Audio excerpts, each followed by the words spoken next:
रीट के भाई लोगों, आज हम मूल्यांकन के बारे में चर्चा करेंगे, जो वेरी ही इंपॉर्टेंट टॉपिक है। परीक्षा में ये पूछ लेगा कि निम्नलिखित में से मूल्यांकन की कौन की विशेषता है या नहीं है, या एक एग्जाम्पल देके ये पूछ लेगा कि भाई कौन सी मूल्यांकन की कमी रही है। तो अपन बात करते हैं मूल्यांकन के टोटल 6 कंसेप्ट समझते हैं। वस्तुनिष्ठ होना चाहिए, विभेदकारिता वाला होना चाहिए, विश्वसनीय होना चाहिए, स्पष्ट होना चाहिए, एक वैधता वाला होना चाहिए और व्यापकता वाला होना चाहिए। सबसे पहले अपन देखते हैं वस्तुनिष्ठ के बारे में।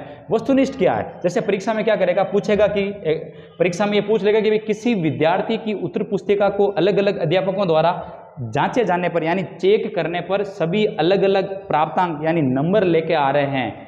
यानी यूं है कि जब भी परीक्षा हुई तो उनकी नोटबुक में अलग अलग टीचरों के द्वारा जब कॉपी चेक की गई तो सभी अलग अलग नंबर दे रहे हैं। तो बताइए मूल्यांकन की कौन सी कमी रही है? तो उसमें कमी रहती है वस्तुनिष्ठता की कमी रही है उस परीक्षा में, ये ध्यान रखना है।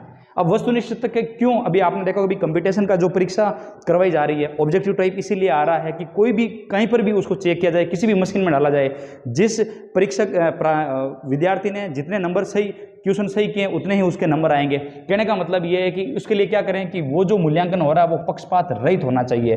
तो परीक्षा में क्या करेगा, एक एग्जाम्पल देगा और आपसे पूछेगा कि किसमें मूल्यांकन की कमी रही है, और 4 ऑप्शन दे देगा कि भाई वस्तुनिष्ठता की कमी है या फिर विभेदकारिता की कमी है या विश्वसनीय, जो भी है। तो हमें समझना है वस्तुनिष्ठता के बारे में, पहला हमारा क्लियर। दूसरा है कि भाई विभेदकारिता को समझते हैं। किसी कक्षा का कोई परीक्षा में मूल्यांकन करने पर सभी विद्यार्थियों को समान अंक प्राप्त होते हैं तो विभेदकारिता की कमी है। मेरे कहने का मतलब ये यूं कह रहा है कि किसी भी, जैसे मान लो 30 कक्षा की विद्यार्थी बैठी है, टोटल विद्यार्थी हैं 30, अब 30 जनों में मैंने कोई परीक्षा ली तो सभी के बराबर अंक आए, बराबर समान नंबर आए, तो कहीं ना कहीं जो मैंने मूल्यांकन किया उनका उसमें कमी रही है विभेदकारिता की। क्यों रही है? क्योंकि अब मुझे जो पेपर मैंने या तो जो मैंने पेपर बनाया है या फिर उस कॉपी को मैंने चेक की है, तो कम से कम इस चीज़ को मैं फाइनल नहीं कर पाया कि उसमें से प्रतिभाशाली छात्र कौन सा है, औसत बुद्धि वाला छात्र कौन सा है, मंद बुद्धि वाला छात्र कौन सा है। यानी तीनों में विभेदकारिता होना जरूरी है। तो इसका एग्जाम्पल देके पूछ लेगा कि भाई कौन से मूल्यांकन की कमी रही है, तो उसमें विभेदकारिता की कमी रही है। तीसरा है हमारा विश्वसनीयता के बारे में समझते हैं कि भाई किसी विद्यार्थी की उत्तर पुस्तिका को एक ही अध्यापक द्वारा अलग अलग समय में चेक करने पर अलग अलग नंबर देता है, मतलब तो उसमें विश्वसनीयता की कमी है। कहने का मतलब है कि एक ही जो टीचर है, आज जैसे मैंने मान लो एक टेस्ट लिया और बच्चे की कॉपी चेक करी, मान लो 100 में से 70 नंबर दिए, और जस्ट 2 दिन बाद वही कॉपी मैंने चेक करी, उसमें से 50 नंबर दिए। तो यानी मैंने कहने का मतलब है कि मैंने अलग अलग दिनों में या समय में जब कॉपी जांच की गई थी तो वहाँ पर मैं अलग अलग अंक दे रहा हूँ, नंबर दे रहा हूँ, तो उसमें कौन सी मूल्यांकन की कमी रखी है मैंने? विश्वसनीयता की कमी रही है। परीक्षा में ध्यान रखना, ज़्यादा विद्यार्थी कन्फ्यूजन इसमें होते हैं, एक तो विश्वसनीयता की कमी में और एक हमारा वस्तुनिष्ठता। अब देखो दोनों में माइनर अर्थ क्या है कि यहाँ पर जब कॉपी चेक की जाती है तो ये अलग अलग अध्यापकों द्वारा, तो क्या हो रहा है, उनके अलग अलग नंबर आ रहे हैं, तो वहाँ पर वस्तुनिष्ठता की कमी है।